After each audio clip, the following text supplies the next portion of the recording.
And that when you ask, what are the moves that Roseman has made that have just been the wrong move?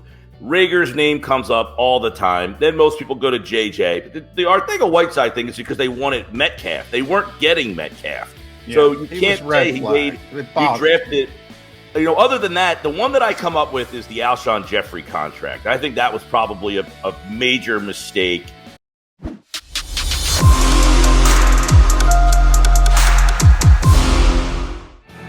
Jumping back in with Birds 365, McMullen McDonald, and proudly wearing his WVU t-shirt today. You ready to rock there, big guy? Backyard brawl tonight, baby. Yeah. Avonte Maddox was excited about that yesterday, Mike, but the other side, obviously. Yeah, it's been a while. Why has it been so long? Well, West Virginia changed conferences. They're in the Big 12 and Pitt's in the ACC. So I guess scheduling, they couldn't get together. But for one night only, it's back. Yeah. I was going to go to the game. I'm actually off today and tomorrow. I'm not back on until Tuesday. So I thought about going. I pulled you in. I apologize for that. I pulled you in because I screwed up yesterday. It's been a rough couple days for me. It's all right. I got a lot going on. West Virginia. Where's the game? I don't even know. Shame on me. It's in Pitt. Okay. All right. Give us a scouting report on West Virginia. Are they supposed to be good this year? What are we talking about? Who's favored this game? Pitt's favored by 7.5. I like the under. JT Daniels is the quarterback at West Virginia. He was at Georgia. Yeah, I remember JT. Pat Slovis. JT. Slovis is the quarterback at Pitt. That's right. He was at USC. Yeah. I'm just happy that Doji is gone. That guy had been at West Virginia. He was bad all 5 years, and he thought about staying for his sixth. It's amazing because now that you bring up Daniels and Slovis, that hype for quarterbacks early in college, it can go drastically wrong. JT Daniels was at Georgia. He was the starter at Georgia. He ended up getting hurt, and now he's at West Virginia. West Virginia has found a lot of those transfers. They got Will Greer. They've gotten guys to transfer there and then turned out to be pretty good. So I'm hoping Daniels, but they're in the middle. This whole college football with the conferences is a mess. Hey, one more West Virginia note, then I promise we get to the Eagles. Are you now a Seahawk fan because Geno Smith is there starting? No, poor Geno. You're not a Geno guy either. You had him in college. I had him to start his NFL career with the Jets. God bless you, Geno. I don't know why you're still throwing the football. But, Jody, I'm a big 2017 or 18 when you had Shelton Gibson and Rasul Douglas drafted by the Eagles. But I am a big Kaiser White guy. Okay. Kaiser had a good preseason. He'll be the Eagles' starting linebacker with TJ Edwards, and we'll see if Nakobe Dean can kind of mix in. I guess we'll start there because the Eagles' machinations, Mike, one of them, the trade of Jalen Reagor, we're going to get into, obviously, but one of them is because of the timing. I mean, in claiming Ian Book on waivers, they had to cut Davion Taylor. Why do you think the Eagles need that third quarterback in the modern environment? Nick Sirianni said, I don't really care. Keep him on the practice squad. But Howie's intent, and he tried to claim Kellen Mond, and he had to go to Ian Book. I don't see the upside there. Why are you giving up on Davion Taylor for Ian Book? No, but I will say I was watching you guys yesterday and Jody pontificating about how Reagor has no value. What kind of hat did Rabbit I warned him. He wouldn't listen to me. What kind of rabbit did Roseman pull out of the hat on that one? We laughed yesterday on my show. I said, hold on. Let me pontificate again.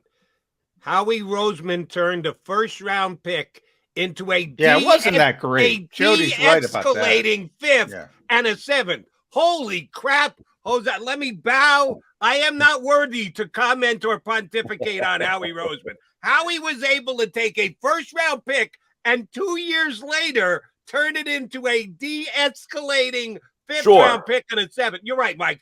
What the hell was I thinking yesterday? That part of it was God. That part of it was correct. There was two things you said yesterday that stood out to me, but I'll get you to the other one. We laughed on my show yesterday about what is Reed Sinnett going to do? Is he like the backup holder? Like, what is a fourth quarterback in a practice going to do? I mean, you got Hurts who gets all the reps. You get Gardner Minshew who gets, 5% of the reps? The third guy does the scout team. What is Reed Sinnett going to do? I don't know. I mean, this is one of those things where maybe you got to stock the shelves on the quarterback factory, Mike. You got to stock the shelves. Exactly. This is one of those things where maybe he thinks one of these guys will have some sort of late round draft pick value somewhere down the line if somebody gets hurt. Oh, that guy Book was a fourth round pick. The Eagles have him. I'll call them up because they got 4 quarterbacks. If you have more, my buddy used to do this in fantasy football. He would draft like 14 running backs just because he figured if somebody got hurt, you have to call me because I have all the running backs on my team. So Howie Roseman's like, I'm going to just keep getting quarterbacks because if someone gets hurt, I've got the most. Hey, Howie's good at getting value in these particular trades. Now, in the case of Jalen Reagor, as Jody points out, he's correct. I mean, the people lauding Howie Roseman for this one, he's a first-round pick in 2020. First time ever I've heard, and you've been on the air for a long time, so if you can remember one, let me know. But I've never heard of a de-escalating conditional pick. So Howie created something to make himself look better. Now, the part that was true is the Eagles had multiple offers along the way dating back to the trade deadline last season for Jalen Reagor. So I knew they could get something for him. But the problem was Howie was waiting and hoping he could get a real conditional 4 that would turn into a 3. And I said, wow, I just don't see that happening. And ultimately he tapped out in the end when he had to. So he salvaged the best of a bad situation. And he's a very good GM, but people pointing to this as some kind of validation, that part I disagree with. Well, no, and listen, we asked this question yesterday, and that when you ask, what are the moves that Roseman has made that have just been the wrong move? Reagor's name comes up all the time. Then most people go to JJ. But the Arcega-Whiteside thing is because they wanted Metcalf. They weren't getting Metcalf. Yeah, so you can't say he drafted. Other than that, the one that I come up with is the Alshon Jeffrey contract. I think that was probably a major mistake. You can say the Wentz deal that they didn't need to sign Wentz, but teams, if you get your quarterback. Yeah. But other than that, where has he made a move that has just been – or multiple moves? You're going to make mistakes in the draft. Yes, Reagor was a mistake, but I have to understand I'm not hitting 1,000 in the draft, especially drafting in the 20s. Like if I make a mistake, okay, but can I fix my mistake? Can I clean my mistakes up? And that's what I think. Look, teams are built in multiple ways. I feel like because the draft is such an event that we hold the draft higher in team building than cap management, making trades, finding free agents, filling the roster. And that's where I think the Eagles, are they better at that than drafting? I don't know. Look at this team. Their whole offensive line is drafted. Every single guy they drafted. The whole thing. How many teams can say their whole starting offensive line, which is the best in football, was drafted by the team? Not too many. Do they make mistakes on corners, wide receivers? Yes. You got to be able to say, okay, here's what bothers me about not only Roseman, all GMs. When you make a mistake, just acknowledge it. The fans will say, okay, you made a mistake, and you acknowledge. They hold on to these guys just hoping and waiting that they're going to turn because, well, I drafted them, I have to keep them. No, get rid of them. Make the mistake and move on. And they just don't do that. But overall, yes, they made the mistake drafting him. But to be able to say, all right, this is what I got in return. And I think it was a big thing, guys, to get him out, Arcega-Whiteside out, to change the perception of the room. These guys are no longer here. This is a new mindset of our locker room. Well, I'll give you one, Mike. I'll give you over on Derek Barnett sacks this year at 3.5. If you can tell me over, Not a good God pick. bless. Not a good pick. And not a good pick. And then they resigned him. So you were just talking about, hey, you got to move on from your mistakes. They went back and resigned him again this year. How would you describe that? I don't mind the re-sign at the value. He's going to be a rotational player. He was drafted to not be a rotational player. Yeah, that's the mistake. Exactly. The re-sign, okay, you want to be a situational pass rusher. I'm okay with that. But as a 14th overall pick in that draft, it has not worked out. Yeah, here's the problem with Derek Barnett. If it was in another city, it would be fine because he doesn't. Because it's similar to Jalen Reagor now in Minnesota. He's not a first-round pick there, so he doesn't have first-round expectations. He's the fourth receiver. He's the punt returner. If Derek Barnett went somewhere else, he's not a first-round pick. They'd say, hey, that's a pretty good situational pass rusher. The problem is the Eagles re-signed him, and everybody's going to say first-round pick, first-round pick, first-round pick. Those expectations are real. Yeah. And listen, is there a Browns 365, a Steelers 365, a Colts 365? No. You guys will pontificate. There's the word twice. Sorry. I watched that episode last night about the practice squad and which guys will get time. Oh, yeah. We're going to get to the practice squad. We seem to overanalyze this team and the moves they make. Getting Derek Barnett back as a situational pass rusher in 31 cities is A-okay. But in this city, it gets ripped apart because of the fact that he was somewhat of a bust as a first-round pick, which is a fair comment that he was a bust as a first-round pick. So though he had the biggest recovery in the history of the That's why I say he needs to move on. You can't just wipe it away. You can't make the people forget that he was a first-round pick. He was a first-round pick here in Philadelphia. And when you resign him, he stays a first-round pick here in Philadelphia. Let him go sign with somebody else. The Eagles, as long as he doesn't get first-round pick playing time. Yeah, and he's not, and barring injury, of course. But that's for everybody. He's not. He's going to be a rotational player, but I do think that affects him here where it wouldn't affect him in another city. So, and as much as it's frustrating that you miss on the first round because it's that first-round guy. You balance it out that Josh Sweat was a fourth. You're not expecting a fourth-round pick to do what he does. You miss on Dillard, and I don't know if you missed on Dillard. He just got beat out by a guy who's a seventh-round pick. You don't anticipate your seventh-round pick becoming a franchise-level left tackle. So you kind of take the yin and the yang. It's just that we want to be – I don't want to say greedy's not the word, but it's like, well, what if that first-round pick worked out and the seventh-round pick worked out? You can't because Dillard is a first-round pick who – I think in most situations, Andre Dillard's going to start for 20 teams in this league. It just happens to be he's on one that he's not going to start on. Yeah. I don't know about 20, but I'd say 10. But Jordan Mailata is a unicorn. Yeah. I mean, it is interesting. Like, they have a franchise left tackle. Why do you care where the franchise left tackle comes from? Jason Kelce was a 6th-round pick. You found a franchise center. Who cares where he came from? Yeah.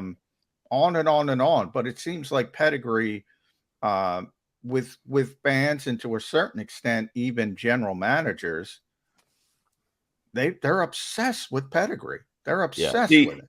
And I think the other way, like if I'm the GM, I'd like to throw it in people's face that I found a guy in the 7th round. I got the 6th-round guy, and we're playing a guy who's in the 6th round, and you're still trotting out a 2nd-round pick who can't play a lick.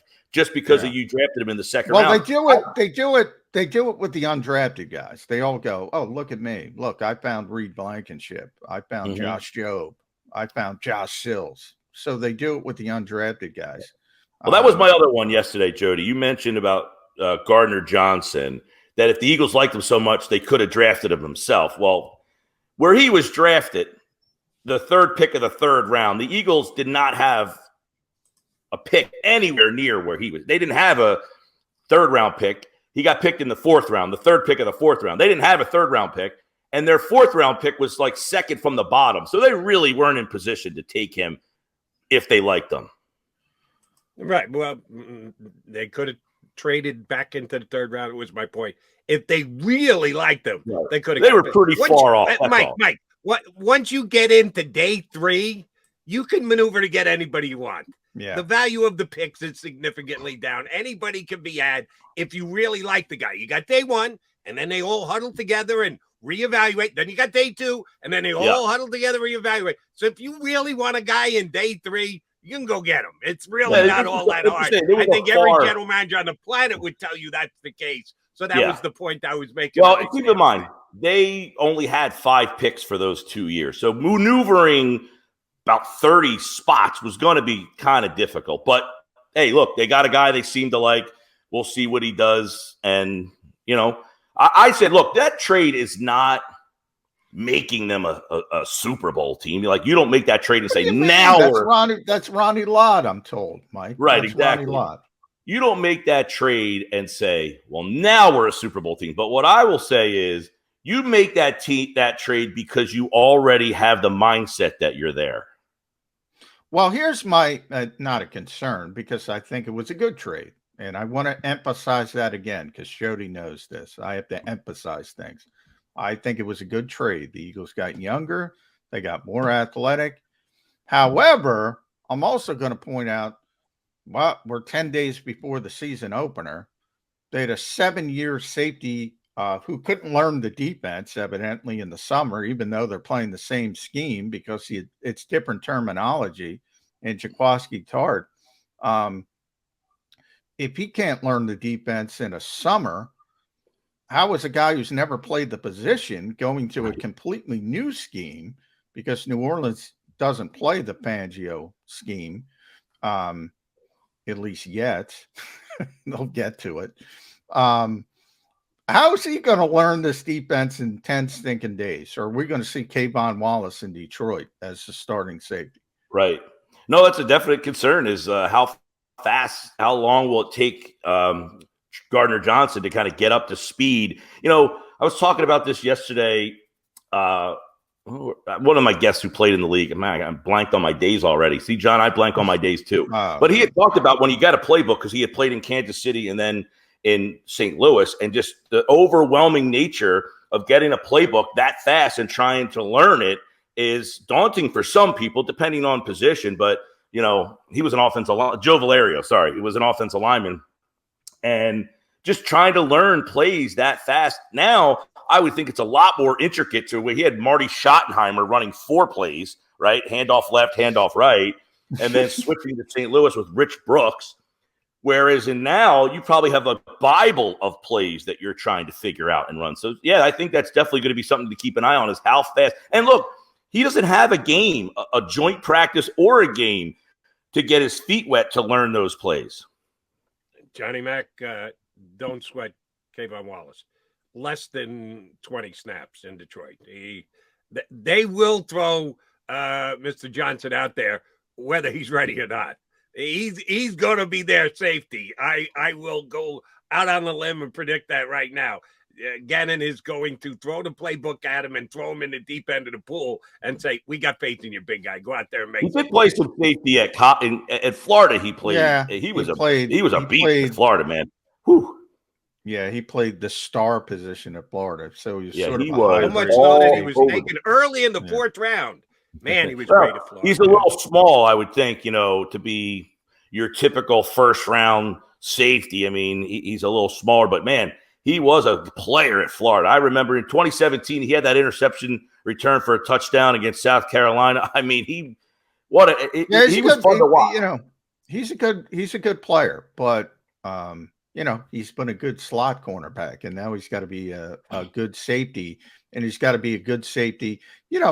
If you're talking about week 9, week 10, he should be up to speed, but I don't know that first month.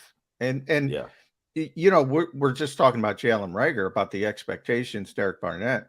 Well, now, but all of a sudden, you got all this hype for Chauncey Gardner-Johnson, not quite to that level, but what if he shows up and he's busting coverages because he doesn't know the defense in week 1? Jody is probably right. They're going to throw him in the deep end of the pool. So they're playing a bad football team in week 1. What if Amon St. Brown runs by him because he busts the covers, because he screws the covers, and all of a sudden the Eagles fans are all over him? I could see this happening. Mm-hmm. It doesn't take it's not a stretch to think that might be the case. No, definitely. I mean, not to say that if you put Kayvon Wallace out there or somebody else, that wouldn't happen. He'll know the coverage and bust St. Brown runs by him too. Yeah, right. And let Tyreek Hill run right. Well, that's not fair because Tyreek runs by everybody. But I've been asked so much in the last week about my thoughts on John Gannon with this talent, and I'm giving the guy the benefit of the doubt that he didn't have the personnel to run the defense. So I'm not ready to say this guy is a total failure, but I'm certainly saying I would think the Budweiser hot seat has his rear end in it right now. I think there's as good a chance he's a head coach in the National Football League. I think there's a better chance he's a head coach than next year.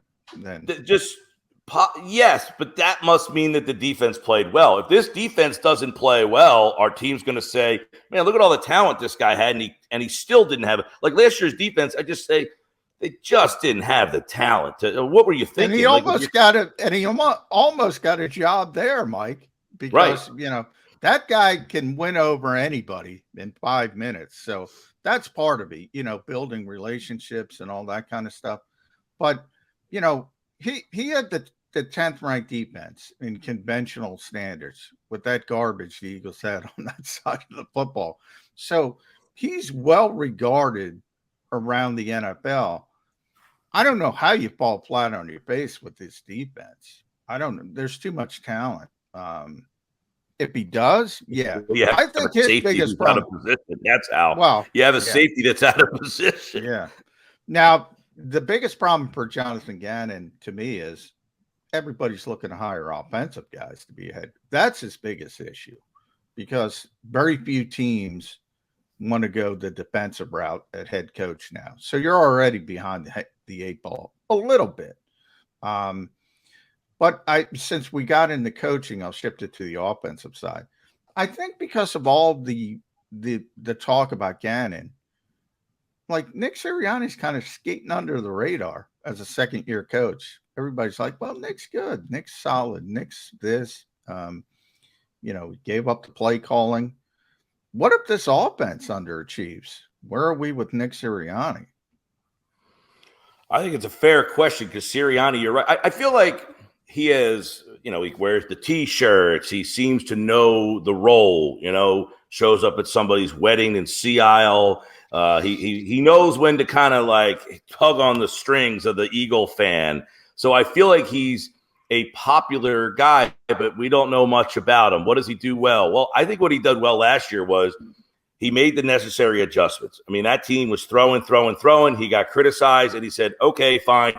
I got a good offensive line. Let's do this. And it worked for him. So he's willing to make the adjustment on the fly. The players seem to like him. He seems to have the locker room. But that only gets you so far, right? You can only be Tim Tebow for so long before you've got to then perform.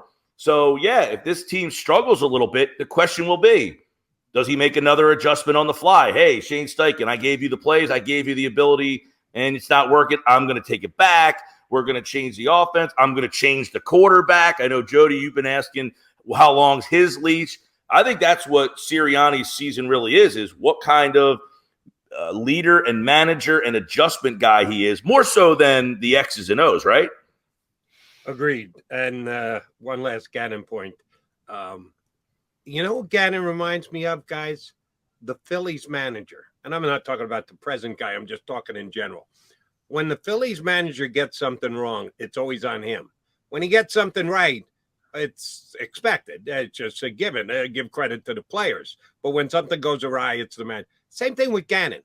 Last year, the Eagles defense wasn't good because of Gannon. This year, when the Eagles defense is good, it's going to be because Howie Roseman went and got him players. You lose. See, I'm telling you, that's the way it's going to – that's just the way Philadelphia evaluates its defensive coordinators. Everything. It's everything, Jody. Well, except Jim Johnson. But, you have to play a certain way, Jody. That's right. it. Jim Johnson just played the way Eagle fans prefer a defensive coordinator to play. Yeah. If you're gonna stray from that at all, if you're not Buddy Ryan or Jim Johnson, oh, you better have the best defense in football. Anything short of that, you're going to come down on the And you're 100% right, side. because he'll go and said, I don't give a what about sacks, and people don't like him. We have a very unique way in this town of choosing personality over performance, where Buddy Ryan is very popular. He won as much as I did in the playoffs, and we didn't like Andy Reid very much because he constantly lost big games. So we'll take the guy who told people he punched Jimmy Johnson in the face, or, was very bravado. And we didn't like Andy because, time's yours. He was very boring. So we like personality over performance in this town. That's a given. Last one from me, at Mike Gill Show, 97.3 ESPN South Jersey. Drive time 2 to 6 every day, although Mike's off today. Who's on today, Josh? Josh Henning? Josh is in today and tomorrow. I'll be back on Tuesday. All right, Tuesday. Just breaking right now, Russell Wilson, 5-year, $245 million contract extension. Eagles are going to have to deal with this after this season. It's great. Jalen Hurts is great right now. We're paying him $2 million for that kind of production. That's phenomenal. If you have to pay, 35, 40 Russell million? Wilson just got, what was that, 50 million, 49 million? 49. Yeah. Oh, That's the going rate. I know. For a second quarterback contract. How does that change? And it's keep going up. We don't have Lamar Jackson. It's going to keep going up and up and up and up. And Jalen Hurts. Do the Eagles want to be in that neighborhood for a quarterback that isn't what Jeffrey Lurie wants when it comes to the so-called high-octane passing game? Did they even want to be in that neighborhood? I don't think anybody wants to be in that neighborhood, but you almost get to the point where you don't have a choice but to have to be in that neighborhood. Look, this roster this year is a byproduct of not having to pay the quarterback. There's so many examples around the league that once you pay that quarterback, Seattle could not sustain it anymore, and they had to end up parting ways with Russell Wilson. So many teams pay that quarterback. Dak Prescott gets paid. You already paid Zeke Elliott. Well, now I have to trade Amari Cooper, and I have to start moving pieces. So all of these teams, Tennessee, they signed Tannehill. They gave that contract to Derrick Henry. You can't afford A.J. Brown. All of these teams hit that crossroad of, if we sign this big deal, somebody's got to go. The problem is, who's there to replace that guy? Ian Book? Well, that's why you carry 4 quarterbacks, is to try to find a guy who's competent enough to win, but maybe not a franchise quarterback, so I don't have to pay him. All right, last one from me, Mike Gill. A little bit of a prediction 10 days out before the season starts, and it's a legit question because Miles Sanders is still not practicing. Now, we're all assuming they'll be fine for game 1. Maybe goes in, carries the ball in the first play. Oops, here comes Miles to the sidelines. Who's going to step in? Is it going to be Boston Scott, or is it going to be Kenny Gainwell? Well, if it's in a game, it would be Boston Scott. I mean, Scott seems to be the guy they go to in, like a week or 2 increment. You're out for a week or 2. I don't know that they would go to him for 17 weeks, but if it was hey, he's out for 2 to 3 weeks, I think you see Scott there. If it's a longer term, Jordan Howard's probably hanging out in a no, they got Michael P. Ryan. P. Ryan's a nice player. Yeah, P. Ryan's a nice player, Jody, right? Big guy, big back, right? Yeah, they want 20. He's got a little size to him. He's not Jordan Howard, but he's got a little size. Yeah, I like Scott. Anytime Scott gets a call, he always performs. So if it's short term, Scott would be the guy. I think if it's a longer term thing, you probably see a Jordan Howard, or maybe they do what they did a couple of years ago. I know they had LeGarrette Blount at that time, but they made the call and got Jay Ajayi. So you always have that option with Howie Roseman. We shall see. Michael, always a pleasure. Appreciate you hopping on board. Enjoy the it's not the backyard brawl, it's the transfer showdown at quarterback tonight between Pittsburgh and West Virginia. Enjoy, bud. We appreciate it. All right, guys. See ya. Thank you.